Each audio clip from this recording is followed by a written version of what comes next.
ایک نہیں، تاریخ بھری پڑی ہے ایسی مثالوں سے جس میں عورتیں اپنا رول مختلف طریقے سے ادا کرتی نظر آتی ہیں.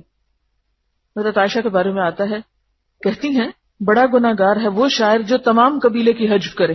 یعنی صرف ایک دو شخص کی برائی کے سبب پورے قبیلے کو برا کہنا ایک عظیم اخلاقی برائی ہے. اب یہ حضرت عائشہ کا قول ہے.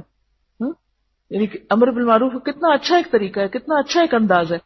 پھر اسی طرح ابو سلمہ تابعی کہتے ہیں کہ ان کے اور کچھ لوگوں کے درمیان زمین کے بارے میں کچھ جھگڑا ہو گیا، ابو سلمہ اور کچھ اور لوگوں کے ساتھ. اس کا ذکر انہوں نے حضرت عائشہ سے کیا تو انہوں نے کہا اے ابو سلمہ تم اس زمین کو چھوڑ دو، کیونکہ رسول اللہ صلی اللہ علیہ وسلم نے فرمایا کہ بالش بھر زمین کے لیے بھی اگر کوئی ظلم کرے گا تو ساتوں طبقے اس کے گلے میں ڈالے جائیں گے. یہ بھی حضرت عائشہ ان کو مشورہ دیتی ہیں. یہ کیا ہے؟ امر بالمعروف اور نہی عن المنکر. ایک شخص نے حضرت عائشہ سے سوال کیا، اس نے کہا ام المومنین بعض لوگ ایک رات میں قرآن 2 3 3 بار پڑھتے ہیں. عائشہ صدیقہ نے کہا انہوں نے پڑھا مگر انہوں نے نہیں پڑھا. اولئک قرأوا ولم یقرؤوا. رسول اللہ صلی اللہ علیہ وسلم تمام رات نماز میں کھڑے رہتے لیکن سورہ بقرہ، آل عمران اور سورہ نساء سے آگے نہیں بڑھتے تھے.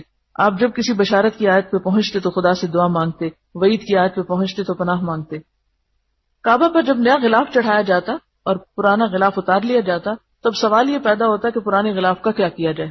پہلے ایسا ہوتا کہ تعظیم اور ادب کے نقطہ نظر سے پرانے غلاف کو زمین میں دفن کر دیا جاتا، جیسے آج کل لوگ قرآن پاک کے غلاف وغیرہ کرتے ہیں. شیبہ بن عثمان نے جس زمانے میں کعبہ کے کلید بردار تھے، کنجی بردار تھے، عائشہ صدیقہ سے بیان کیا کہ ہم سارے اس غلاف کو اکٹھا کر کے گہرا کنواں کھود کے اس میں دفن کرتے ہیں تاکہ ناپاکی کی حالت میں لوگ اس کو نہ پہنے. حضرت عائشہ نے شیبہ سے کہا یہ تو اچھی بات نہیں، تم برا کرتے ہو. جب وہ غلاف کعبہ سے اتر گیا تو وہ عام کپڑا ہے، اب اگر کسی نے ناپاکی کی حالت میں اس کو پہن بھی لیا تو کوئی مذائقہ نہیں. تم کو چاہیے کہ اس کو بیچ دو اور اس کے جو دام آئے غریب اور مسافروں کو دے دیا کرو. حضرت عائشہ نے اپنی بصیرت سے کیا سمجھا کہ یہ تعظیم غیر شرعی ہے جس کا خدا اور اس کے رسول نے حکم نہیں دیا. یعنی بہت گہرائی میں جا کر امر بالمعروف اور نہی عن المنکر کا کام کرتی تھی. صرف یہ نہیں کہ ظاہری چند باتوں کو لے کے تو لوگوں کو حرام حلال کی صرف بتانا شروع کر دیتی.